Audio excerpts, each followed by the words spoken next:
Welcome to the Addiction Recovery Channel. I'm Ed Baker and I'm your host. Today, we have a great privilege. We have Jason Ricci on board for an interview. Jason is an acclaimed harmonica player, a harp player, second to none. I've been following him for years. Jason has agreed to come and tell us his story. We might talk a little bit about harmonica, but really what we're going to talk about is we're going to talk about Jason Ricci, his life, his drug use. We're going to talk about harm reduction, love, safety, the state of people who use drugs in America. We're going to cover this today. It's going to be an important show, and I'm just so thankful that you're here with us, Jason. Thank you, Jason. Thank you so much for having me, Ed. Well, you know, besides following you play harp, I've read a little bit about your life, and I've talked to you a couple of times. And I know you had a little bit of a rough beginning. I think, if my memory serves me correct, that you might have hit the street around age 15 or 16. And Yeah. I'd like to begin with you talking a little bit about that. What it's like to hit the street when you're 15 or 16, what the trauma level is out there, and what it did to you, how it shaped you and shaped your drug use. Okay. I mean, I think the first thing that shaped me was, I think it gave me a lot of empathy right away for the fact that different people can end up in different situations like that you wouldn't normally think would. I came from money. My father had money, and even though my father and mother were divorced, my mom was getting some of that money from alimony and child support. And so I lived in this big house, and I went to a really nice private school. And you would think that that would not be a situation where somebody would end up on the street. Mm-hmm. But that was the result of my father's alcoholism and drug use, and then being separated from my mother. He wasn't really in the picture, so it was his drug use and alcoholism that caused them to get divorced. And then my mother struggling with post-traumatic stress disorder and depression and anxiety and possibly undiagnosed bipolar disorder or something else that's not for me to diagnose. And she's never shared that information with me. And in previous interviews where I've mentioned bipolar disorder, she's watched them and gotten mad at me. So we won't say that. But it was an unstable situation. I started getting kicked out of. Well, I started running away as early as 7 or 8 years old, and there were suicide attempts and institutionally, she was institutionalized, more than a few times. And we would have to go live with neighbors and stuff like that growing up, and our cousins. And sometimes we had to go to different schools for a little while. And so it was, I started running away. And I'd stay with friends, or I'd go sleep in the baseball dugouts. And I started going into the city. Our home was in a little town called Cumberland, Maine. Which is a suburb of Portland. So I would run into Portland and stay with friends. And then, eventually I just stayed gone. And there was a long institutionalization for her following a psychotic episode that happened at the house. While I was gone, I was away at this really fancy skateboard camp. So you could see I had like some of the best of life, right, that it had to offer, but yet I didn't have any kind of stability at home. My real escape at that time wasn't even drugs, it was academics. And I had a great school. I went to a wonderful school. I had a wonderful teacher named Alice Brock that was very supportive, and she believed me about what was happening at home because it was hard because my mother, she was very kind and very sweet woman and very emotionally understanding. And I don't mean to, I'd hate to paint her in a negative light, but she was also very good at presenting well. And in situations where things were wrong at home with all kinds of things, physical abuse and getting kicked out of the house and stuff, she could come in and look great. And they would just think, well, Jason's really crazy. So my drug use didn't really start until like right around the age of 17 or 18. And it really only started with marijuana and LSD. And it remained that way up until I was around 21, maybe 20. I tried meth for the first time, just driving back from Idaho to my friend's wedding. And we drove straight through, as you can imagine. And then in Memphis, where I moved to play music, that's when I started getting into cocaine, and then really quickly crack. So that's how it began. At 15 and 16 and stuff in Maine, I did spend some time in homeless shelters, but mostly I stayed with friends. The homeless shelter and being homeless in Portland, Maine was, I guess it wouldn't be as dangerous as a place like New York or San Francisco, and there was less trouble I could get into, but I still had to avoid pedophiles. And I was, that was a thing that was very prevalent, and I was followed, and there wasn't a safe place to go. I'd have to go to a McDonald's or a public library in the daytime, and I would just be watched like a wolf watching a rabbit sitting someplace until I left, So that was a lot of my first experiences being kicked out of the house. Kind of what I identify with a lot of what you're talking about. What I hear you saying is that basically when we talk about the development of addiction, we talk about variables in genetics and variables in environment. And it seems like you had both sides operating. Right, the perfect storm, definitely. A little bit of genetics, a little bit of environment, and what that causes then is like a dark inner world that responds in certain ways where drugs and other psychoactive chemicals in general kind of light up that inner world. They become very appealing. To complicate it, though, in your story, you did hit the street early. And you talk about feeling unsafe all the time, having to spend time in McDonald's and public libraries, being watched like a rabbit by a wolf. How did you manage that? How did you deal with those feelings or those threats as a young man? Well, I didn't have to deal with it much. Luckily, I was a skateboarder, and anybody that knows much about skateboarding knows that there's a culture around it.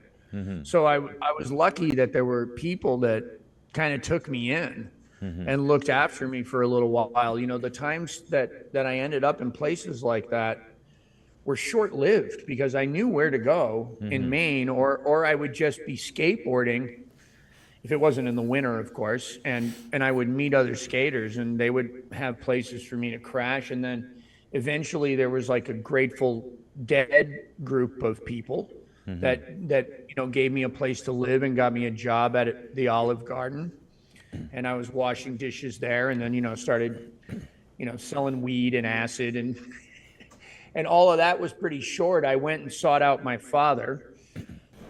Yeah, have you done any research on him? No. So that's interesting. So my father, I come from a sort of a lineage of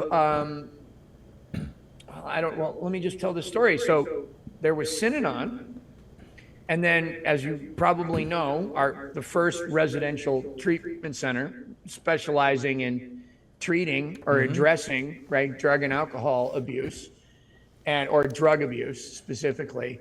And then there was Daytop in New York. So my father had gone through Daytop. He had a federal charge. He had a couple of charges against him, but one of them was federal.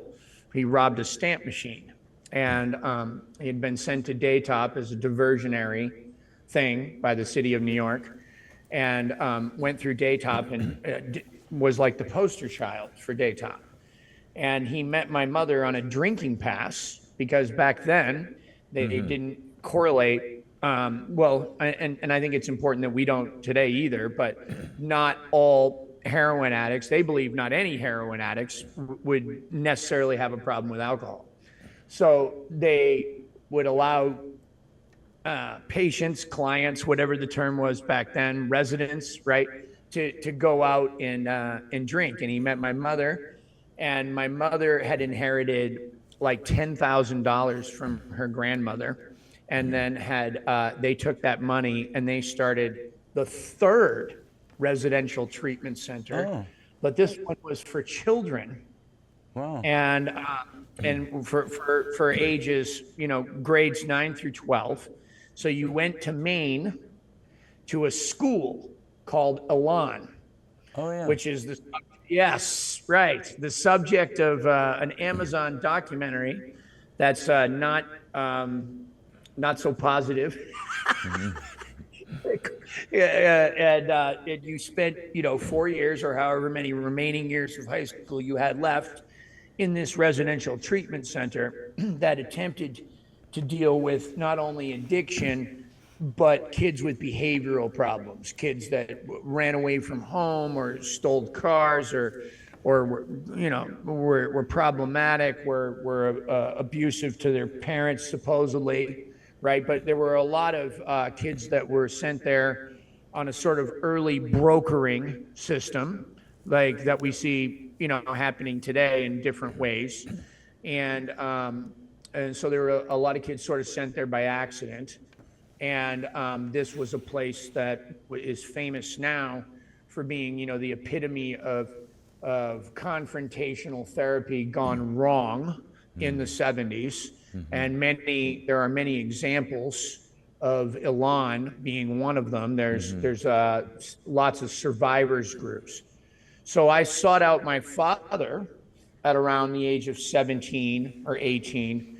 I was, kicked out of the house, living with these hippies and working at Olive Garden, and I had been kicked out of school because I was in a private school, and the private school wouldn't have me there if I didn't live at home. It wasn't okay for me to have an apartment and a job and finish school, so they kicked me out. So rather than going back to public school for 7 or 8 months of my senior year, I got my GED, and I studied at Elan at my father's school, and I lived with my father, who was in active alcoholism and addiction the entire time that he ran that school.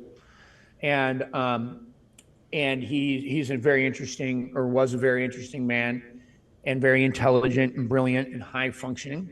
And I went to college before my class even graduated. So I was in college. I studied wildlife management and forestry, and then eventually moved to Memphis to pursue music. But that was the beginning.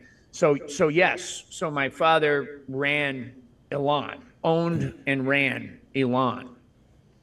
That's really interesting, and we could talk a lot about that whole therapeutic community movement and what was right about it and what was not right about it. I spent 2 years in a therapeutic community in Fort Apache in the Bronx, and it was hardcore confrontational therapy. So I have an actual experience with that. But I've talked to you a number of times, and eventually your life becomes characterized by loneliness, incarceration, the consequences of stigma, being predators kind of like seeking you out, and full-blown drug addiction. When did that begin? How did you get into that particular phase of your life?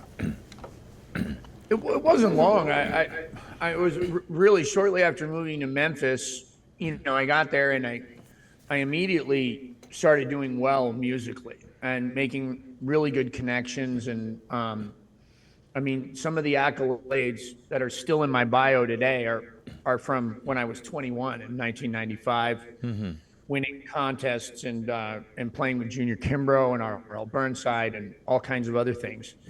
But at the same time, I mean, my drug use immediately became out of control.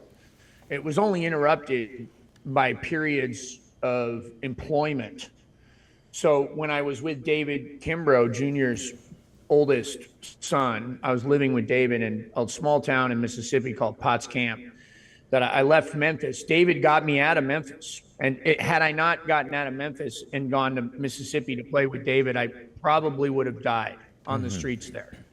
Not from an overdose, from being killed trying to get drugs and that kind of stuff. There were a lot of really, really close calls before that happened. It was a very dangerous town. It still is, but at that time, especially around '95, there was a lot of really close calls, and I went right from snorting cocaine to smoking it like within 6 months, you know. So that was interrupted when I lived with David, and then it just became marijuana and alcohol, and LSD and mushrooms, which were at the time not really that problematic. And it was like that up until '98 or so. There were occasional experiments with snorting and smoking crack. And then in '98, the smoking crack thing got bad enough that I ended up in, or '97 really, I ended up in another confrontational treatment center at the time, which wasn't as bad as Alon, but was still held a lot of those same principles and practices and therapy techniques, called the Renaissance Institute, which was in Boca, and it's still there today. It's very different, of course, than when I went. So I was at Renaissance for a little under a year. I left the program, AMA, and relapsed. During the relapse, I robbed a woman. I stole a purse, and then when the money from that was gone, and I was miserable, I went back to the treatment center and I told them what happened, and they insisted I turn myself into the police. So I did. The police tried to put a homicide on me. They thought that I was turning myself. They thought I knew about the robbery and was copying to that to get an alibi for a homicide. And it was funny because the description of the assailant from the robbery, which was me, didn't look anything like me. The woman whose purse I stole described a completely different person. And the person who was killed at a consignment shop, a mile or so away from that, did fit the description of me. So the cops grilled me for hours and hours. Wow. But luckily the treatment called, and it turned out that I had an alibi. I was actually back at the treatment center by the time that person was murdered. So luckily for me, I didn't go to prison for the rest of my life for that. Boy, I just digressed really quickly. But that's okay. That's okay. I ended up in another treatment center called the Drug Abuse Foundation, which was sort of like it wasn't militant, but it was a little close. There wasn't as much confronting of the individual, although that existed. We had, where you sit in the middle of the group and everybody yells at you and you can't say anything back. Yeah, we did that, and there were all kinds of other things, like there were all these different colored tiles on the floor, brown and white, and if you're standing on a brown tile and you spoke, that was a consequence, right? If you leaned against a wall, that was a consequence. If you shared food, that was a consequence. If you did anything, there was a whole list of these sort of like, arbitrary like rules that were designed, I guess, to keep you aware and make you pay attention. And you never knew how many consequences you had. And if you got six, you would be eating at the cafeteria and the police would show up and arrest you, and then you would have to do your full sentence. So I had 12 years hanging over my head for strong arm robbery, and I made it through that program. And then I stayed sober for 12 years after that. You did. And right now, I'm going to be very careful not to mention the program, but it was a 12-step program. Sure, thank you. And, yeah, and I only went to it for the first 3 of those 12 years. The remaining 9 years after that, I suspect that I know that I stayed sober on ambition and career and money and ego and fame and drive and 6-pack of abs and sex and all of that. That was what it was human power, as they say in our group, you know, and right. And then when I got everything I wanted, that's when I fell off the wagon after 12 years. And I went straight to smoking crack on the road. I was in Cleveland. I had a disagreement with the band. I was suicidal. And instead of killing myself, I went and smoked crack, which was a good decision, and compared to killing myself. And then that relapse there lasted about a year until I ended up in the Department of Corrections in Indiana with some new charges, a couple that I did and one big one that I didn't, which I pled guilty to anyway to avoid going back to prison, or to avoid going to prison. So I did a year there. So the year that I did in Delray was a year and a day, and it was a diversionary drug program, but it was also jail. I couldn't leave, right? Okay, I had to graduate from that program and then finish 3 years of probation, and I did. And like I said, I stayed sober for 12 years after that, moved to Nashville, had a wonderful career, had a beautiful boyfriend, and a successful, loving relationship. But I was, like I said, really self-centered, overly ambitious, certainly a workaholic at the age of around 33, heavy-duty symptoms of bipolar disorder. And the symptoms, without pointing fingers, not meaning to anyway, it certainly looked just like what my mother was.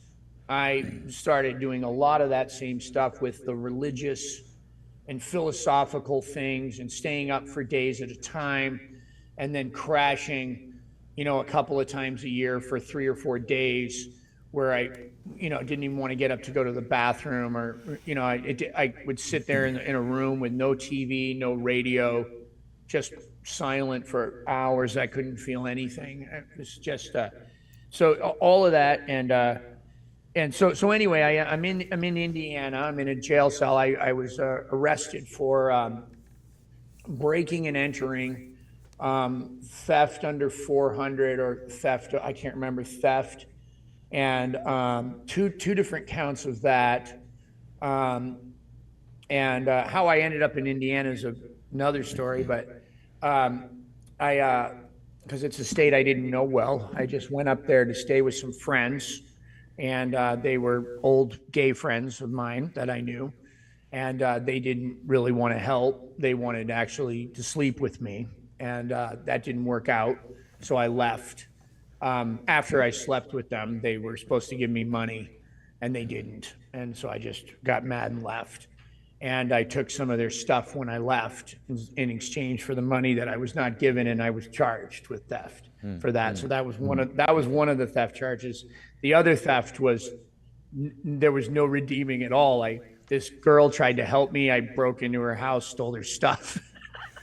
It's terrible. I'm only laughing because previously I was making myself out to be sort of a victim, and in this case here, you could see that I was not, and certainly not when I was purse snatching either. Right? This is Jekyll and Hyde personality, or the need to get more money for drugs was always paramount. So I don't want anyone to think that I was some great guy.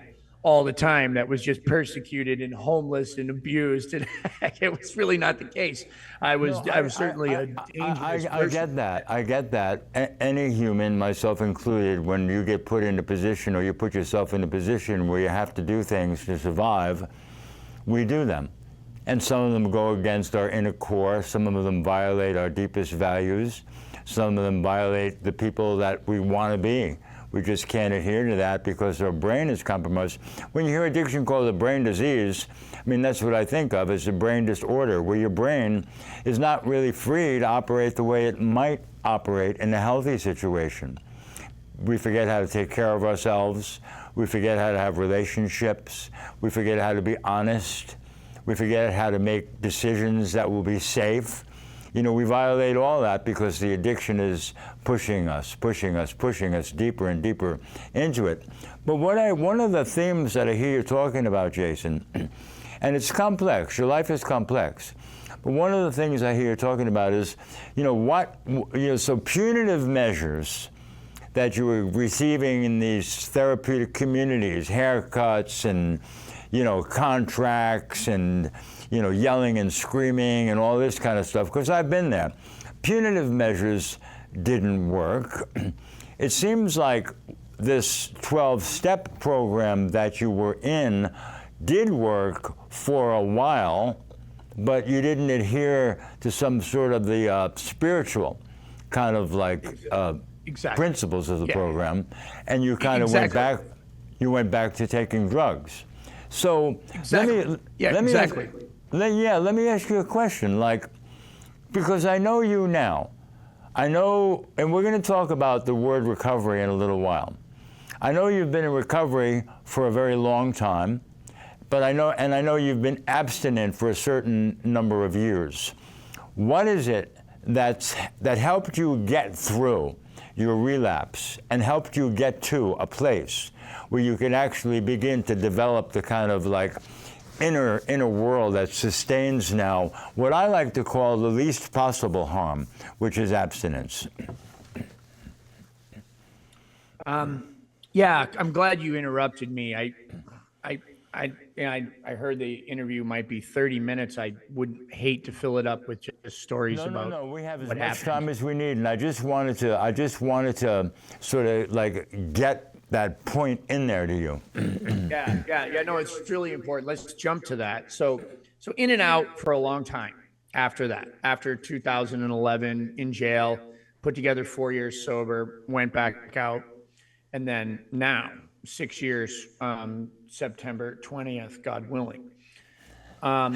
What happened that allowed that spiritual development, or what we call in the 12-step program a psychic change, and for me it was very much a burning bush type of moment, and it really hasn't changed much.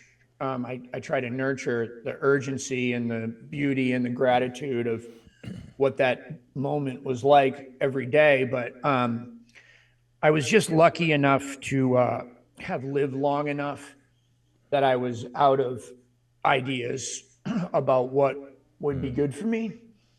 So, I always thought if I could get sober, initially if I could get sober and have a music career. I mean, the only reason I ever stopped smoking crack and shooting dope to begin with was because I could see, on paper that I wasn't going to succeed in today's market doing that.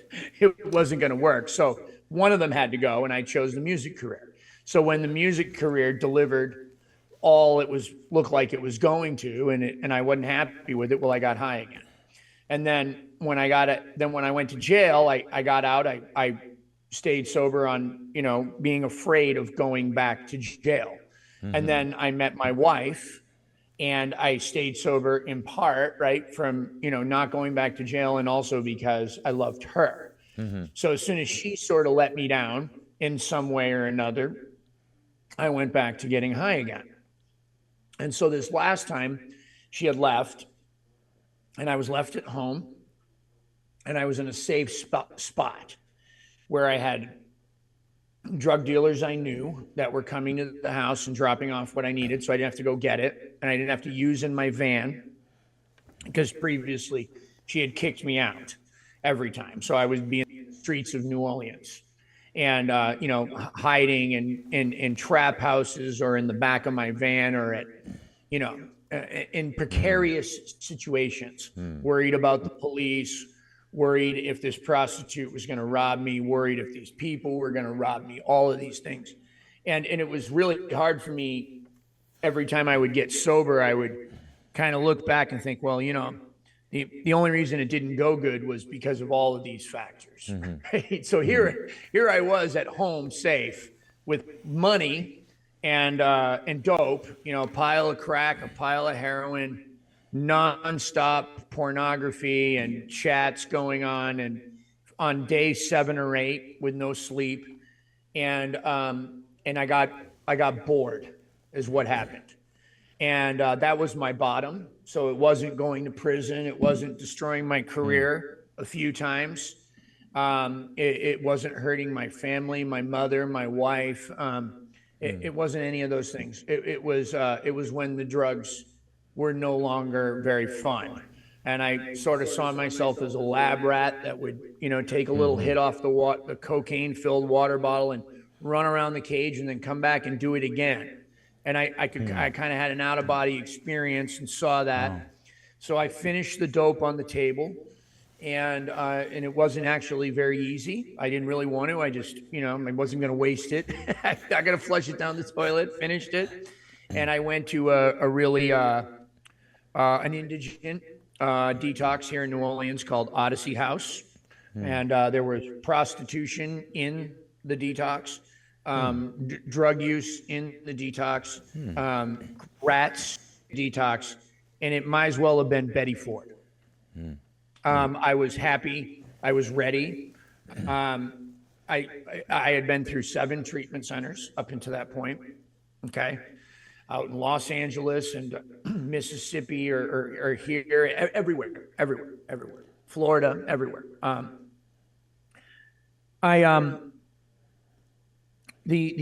I had worn out every human resource, every one of them.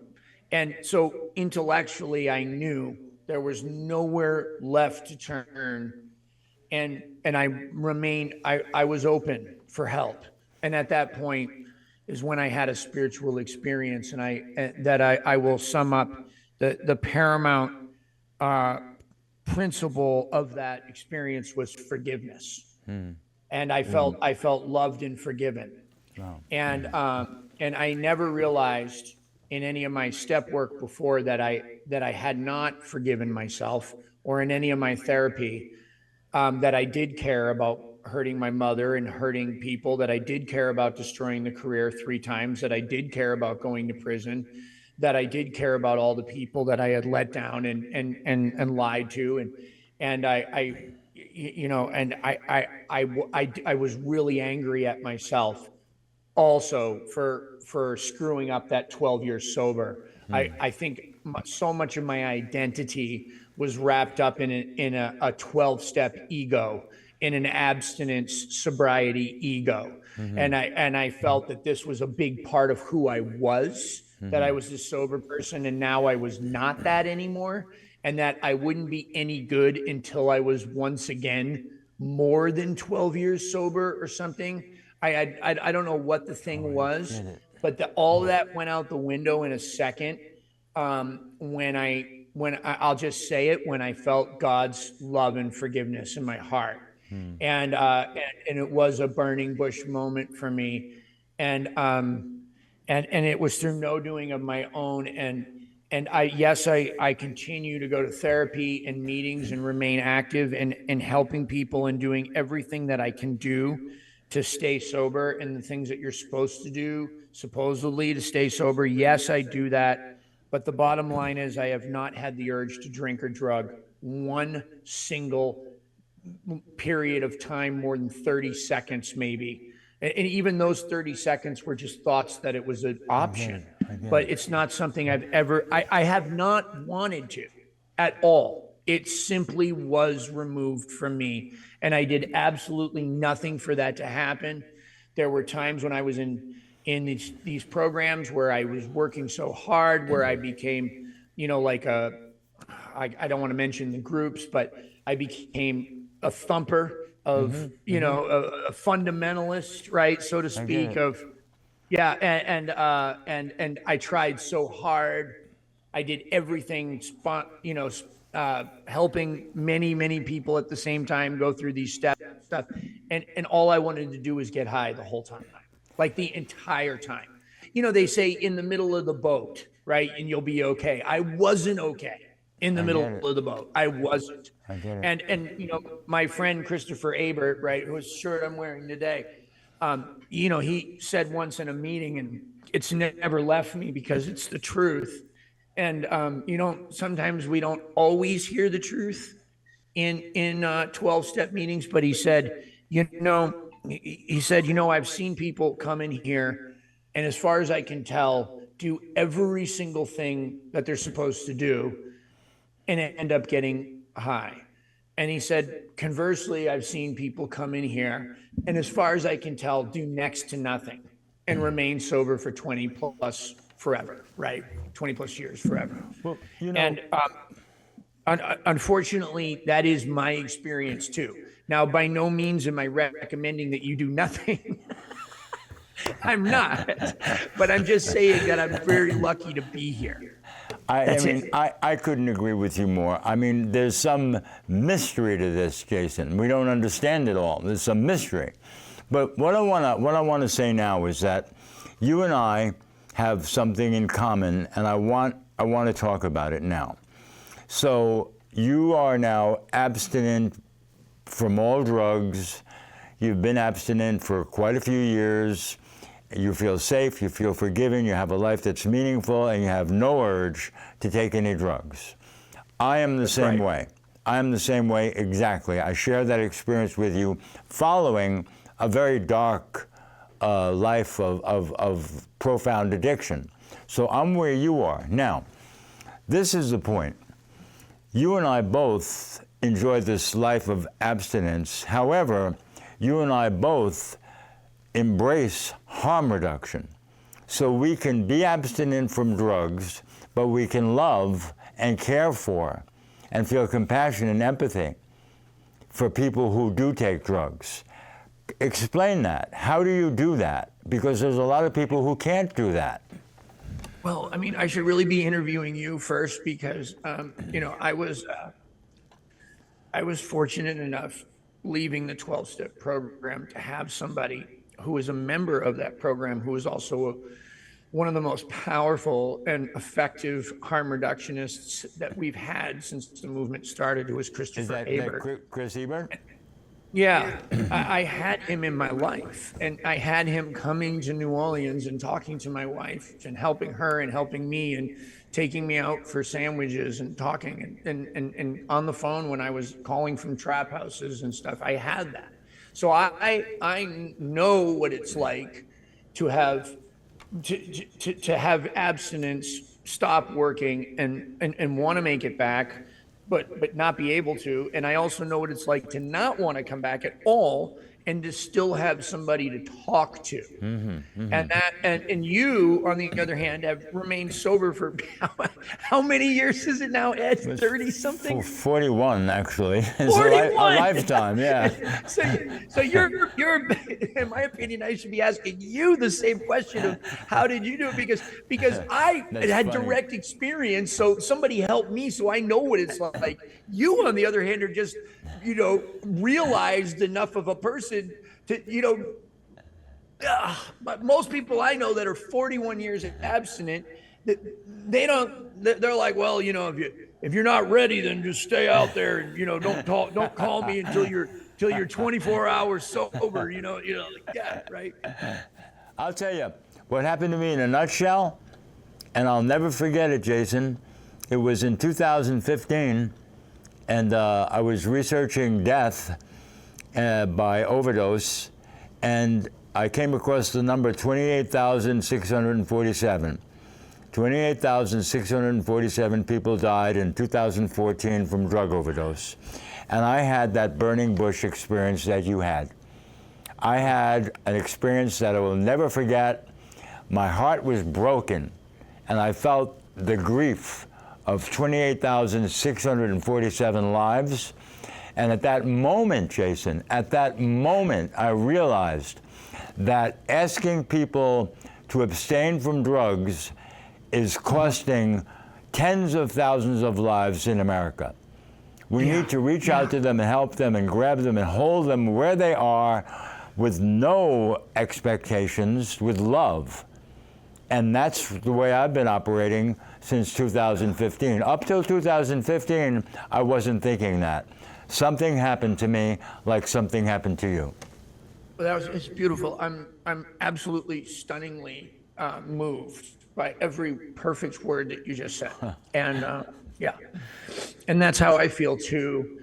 So not only was I touched directly by the harm reduction movement and frankly kept alive. Okay, let's just be real. I was kept alive by a non-judgmental human being that told me it was okay, and that whatever I wanted to do was going to be all right, but we wanted to do it as safely as possible. So I felt understood. Hearing comparisons between prescribed medication that's been, problematic, but not as life-changing for people, hearing the comparisons between Adderall and other painkillers, narcotic opioids. That if it comes in a certain dose, if it's taken orally, if it's legal, okay, if you know what you're getting every time and you know what the experience is going to be every single time you take it, and you're not buying it illegal where you can get arrested, get incarcerated, get traumatized in jail, have to fight for your food, maybe get raped, right? All of these experiences that happen to people that use illegal drugs do not happen to people that use almost or the same drugs, okay, that are legal. So how can we make illegal drugs less harmful so that the recovery, and whatever that term, which is a broad term or should be, any positive change, as they say, how can we make that an option and a decision for the person that is choosing to use drugs at the time, whatever drugs they may be? So that was profound, hearing Christopher speak about that. And I felt heard and understood, because there was many times in many crack houses where we were smoking crack and shooting dope, where we were sitting around talking about, oh well, so and so's, just they get it legally, and that's and all of that, right? And we were making excuses and all of that. But the one thing that I remember having in common with most of the women that I got high with, and I got high mostly with women because they were safer and to be around, and was that there was always some kind of past trauma that was happening, significant trauma. There was some kind of medicating that was going on that at least maybe started that way. And so anyway, having people to talk to is just so imperative. Not feeling alone is so imperative. I've been lucky enough to been cured by the state of Louisiana of hepatitis C through a state program here called Crescent Care. We've had the Musicians Clinic up until the current administration, which it's now gone, but we've had that for 41 years, offering health care and therapeutic services. So I was fortunate living in New Orleans that there were programs here for me. I went through a 12-week outpatient program here too, but there were options for me. My wife has remained open. She was open to CBT and dialectical behavioral therapy as alternatives to the 12 steps. She was open to Recovery Dharma. She bought me those books. She sent me the links to the meetings. Smart Recovery, various forms of marijuana maintenance program plans, anything that I wanted to do. And it was all because of Christopher's guidance and other harm reduction people. She attended the harm reduction workshop here in New Orleans 8 years ago, whenever it came here, and she learned a lot. So she's done her best, you know. We don't always agree on how that situation was handled, but that's okay. I do know she did her absolute best, and I know that I most likely would not be alive, and certainly not as happy as I am today without her being on board with this movement.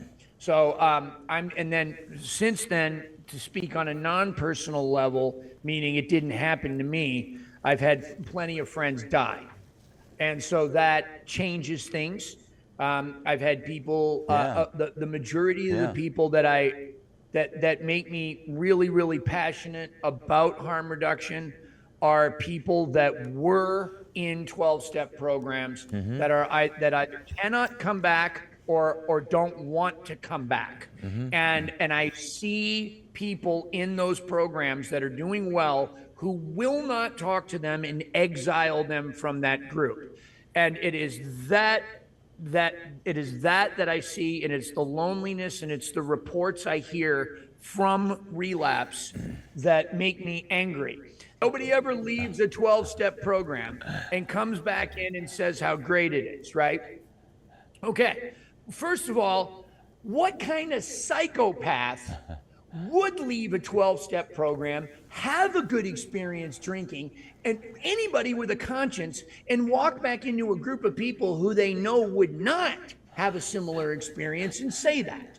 Somebody that thought that they were an alcoholic, right? Because nobody ends up in a 12-step program by accident. That's the other thing we hear, right? And also, 12-step programs are not affiliated with any outside organization, yet we accept people that are mandated here by the state for DUI. And so you're telling me that somebody can't get a DUI and end up as a supposedly a person with a drinking and drug problem that's hereditary, that's an allergy, that has an obsession, that has a spiritual malady, that not one person can have 2 beers and be over 0.08 and end up in a meeting, okay? And then some of those people end up in our meetings, okay? And then they find a community, a fun, loving group of jovial people that are happy, that have found a wonderful way of living on spiritual principles, and they stay in our meetings, okay? And they stay sober, and most of them don't have to work any steps or do any of the sponsoring or any of that kind of stuff, because they're not like other people in that group, like me. So one day they leave and they have a drink at a New Year's Eve thing. And then for years and years and years after that, for the rest of their life, they successfully drink.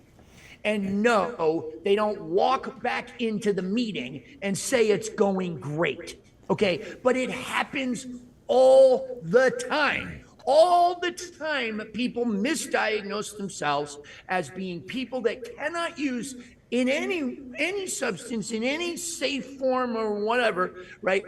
All of the time. Now, we get scared to talk about that because we don't want people to die, and we know what happens, and we know so many people are like me. I cannot safely use marijuana. I cannot safely use any substance. I can barely safely eat food, okay? I can barely safely work, right? I can barely safely have a healthy, balanced sex life, okay?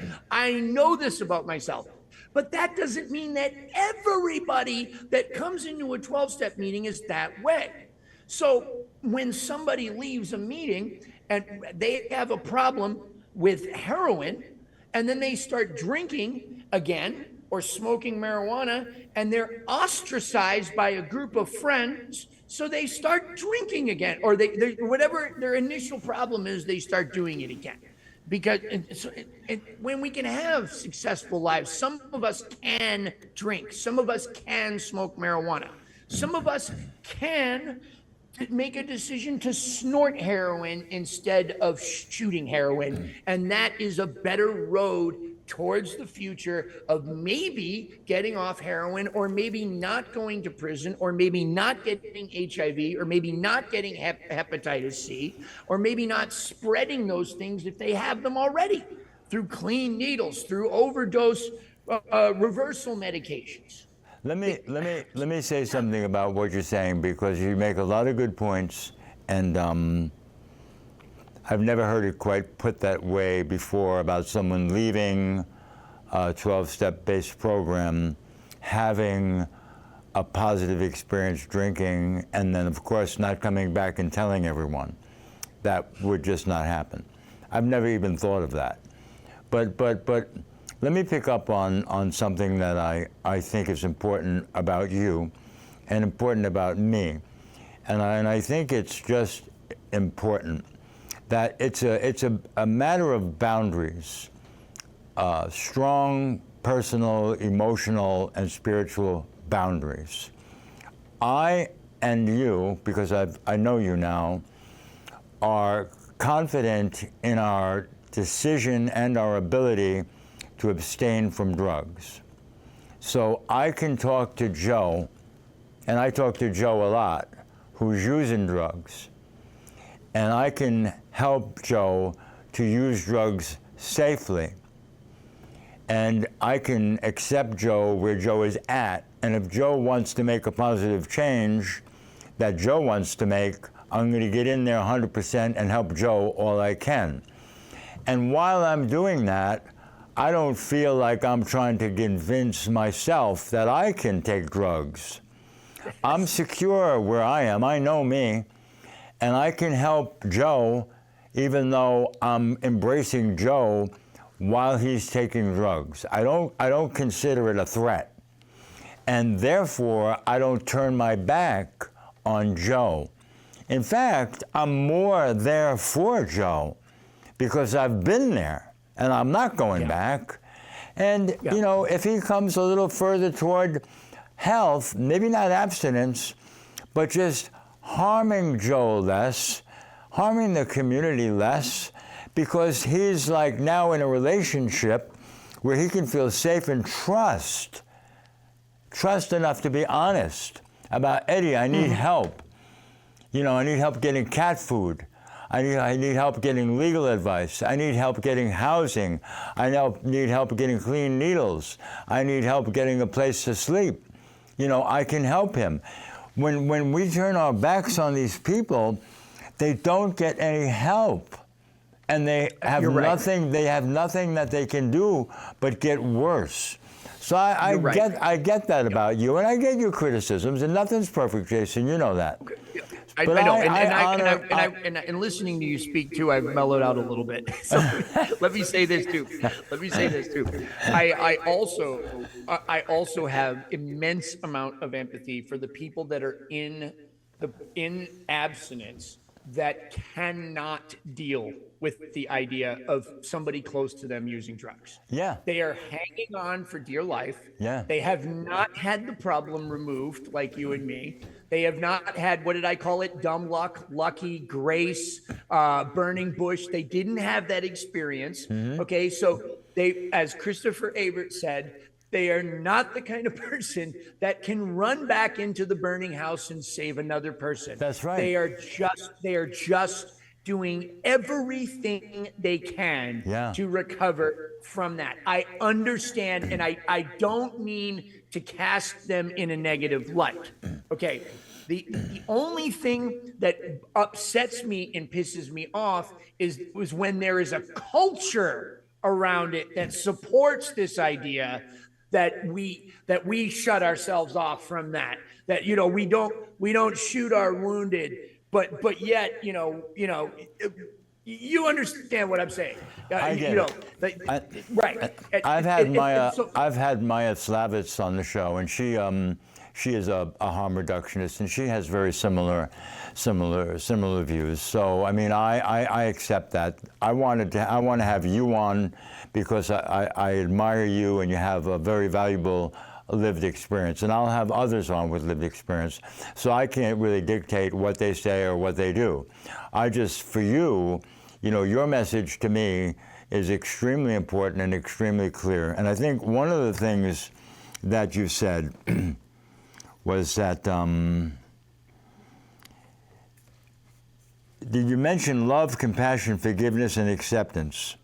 And I think you've mentioned that the most important thing we can do is treat others kindly or treat others with love. Have you said that? Yeah, I've said that. Yeah, and I believe it's true. And that's what this is about, treating others kindly, treating others with love, and coming to them with some of the gifts that we've been giving, just giving it back, because God knows I've been given a lot in my journey. And without what I've been given, you know what I call it, Jason? I call it unconditional safety. That's what I found. I found a place where Eddie could be safe. And in that place, Eddie began to develop relationships and grow. And I see you as in that with me. I think that's what happened to you too. It is, and I'm really grateful to be here. I really am, and I get a little passionate about it right now. I'm just a few weeks removed from a very close friend of mine who hung himself alone. That tried to come back to a 12-step program and didn't feel like it was going to help. And I did everything I could. So I'm a little extra motivated the last few weeks, and I've been questioning a lot. I've been hearing things from my friends that are completely abstinent in meetings that have been upsetting me lately.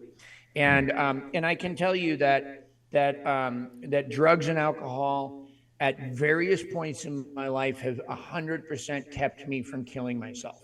You asked me in the beginning how I dealt with, you know, the trauma, the homelessness, the abuse, the mental illness, drugs and alcohol, right? How did I deal with disillusionment from the music industry? You know, Candy Kane was an ex-porn star who became a blues singer, who was famously quoted as once saying, "Nothing in the porno business prepared me for the sleaze of the music industry." When I saw that, when I saw the conniving, the manipulation, the lawyers, the whole thing, when I saw it unfold, when I saw my band turn on me, you know, collectively mutiny, right? However much of that was my fault or not, I was hurt, right? When I was devastated, when I was homeless, right? After 12 years sober, what kept me alive? Crack and heroin. In our literature, that 12-step literature we're referring to, there's a passage that says, perhaps he was living only to drink. Well, there were times when I was living only to drink, only to use. And thank God that I had at least that to live for. So I understand on a visceral level, both personally and externally, watching other people, what it's like to not be willing to give up drugs and alcohol, especially when the only solution that seems, it's not true, but the only one that's provided on a large scale is God. Okay, and somebody is unwilling to accept that or not ready to experience that. I understand, and I commend you, and I say, okay, let's go from here. This is what worked for me, if you're asking. But in the meantime, I don't think it's probably for you. Let's go through it anyway, though, and let's rule it out, right? Let's find out if you're a real alcoholic. Let's find out if you have the allergy. Let's find out. If not, let's try something else that might be more effective, what they call evidence-based recovery programs, right? Whatever that is, you know, whatever that is. Why not? Why not? I'm just tired, Ed, and I'm angry. I get it. And I'm sad, and I'm hurt, and I'm excited, and I'm jazzed. And I'm hopeful, and I'm all of those things at once around this movement. And I want to shout it from the rooftops sometimes.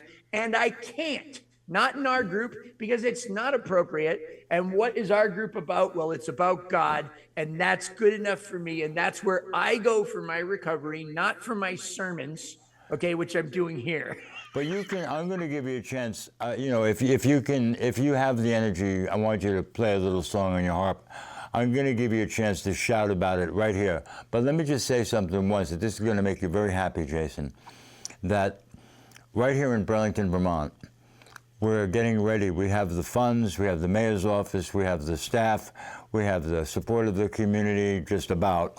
We're getting ready to open an overdose prevention center. So we're gonna open an overdose prevention center here that's going to be based in harm reduction. We're going to have people in using drugs, helping them not to overdose and die, and engaging them in relationships. And they're going to come back over and over again, and we're going to engage relationships with them while they're using drugs, and we're going to help them to harm themselves less over time.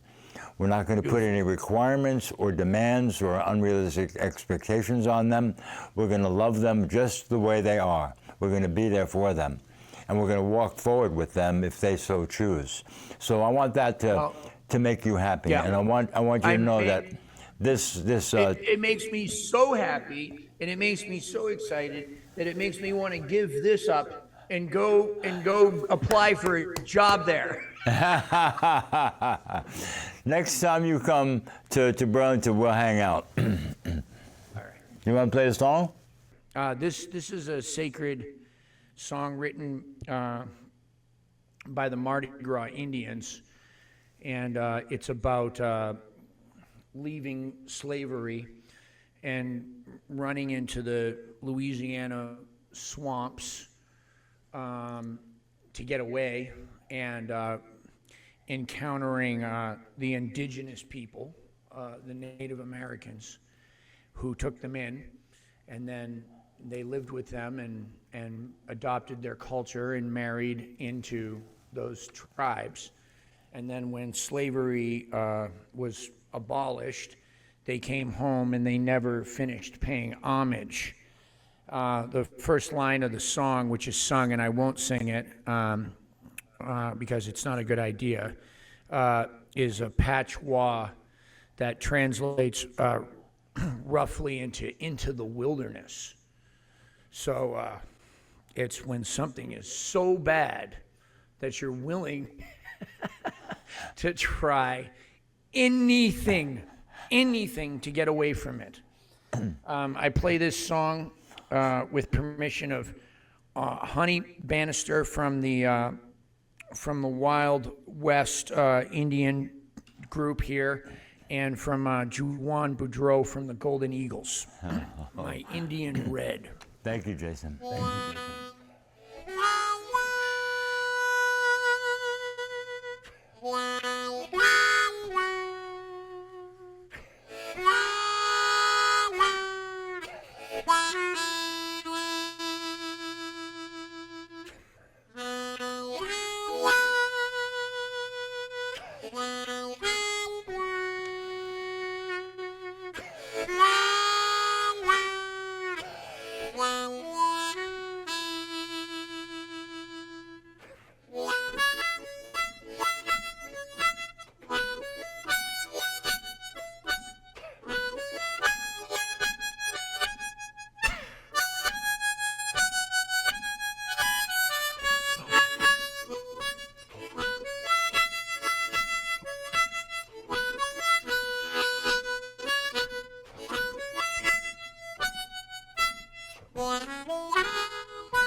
Jason. Yeah. Sounds like I've been there. I've been there for sure. Some sweet triumph in that too. Thank you. There is. Mardi Gras Indian culture is all about that. I love it. It's one of the most beautiful groups of resilient people that there ever was. Yeah. If not, yeah. And you know what? I mean, we're part of that tribe, aren't we? When you talk about resilience, we've got it, and we know people who have it. You know, and I love you. I can't even thank you enough for coming and bearing your soul for me. You know, just thank you, Jason. Yeah. My absolute pleasure. You know, if I give you one more minute, do you have anything you want to say to people out here using drugs? Yeah, stay safe, y'all. I love you. I get it. I understand it. Not everybody is against you. Not everybody. I know it feels like it right now for some of you, but there's some of us that have been there. If you don't want to get sober, I understand that. If you're still having fun, I understand that. If it's better than your last sobriety, I understand that too, right? Not everybody feels like their best day sober was better than their worst day using, or however that saying goes. I understand what it means to think that is a load of crap, and that could be the case. I will also tell you conversely that what is working now may not work later, and what's not working now may be great later. So we never know. Just keep open-minded and be safe and take care of each other. Overdose reversal medications, clean syringes, testing strips, getting high with somebody that you can kind of trust that hopefully won't rob you. Leave a little crack rock on the table and go to the bathroom. It might be worth the $20 to see if they messed with it when you get back. You know who you're getting high with. Thank you, Jason. All right, we're going to wrap it up. Bye-bye. I love you.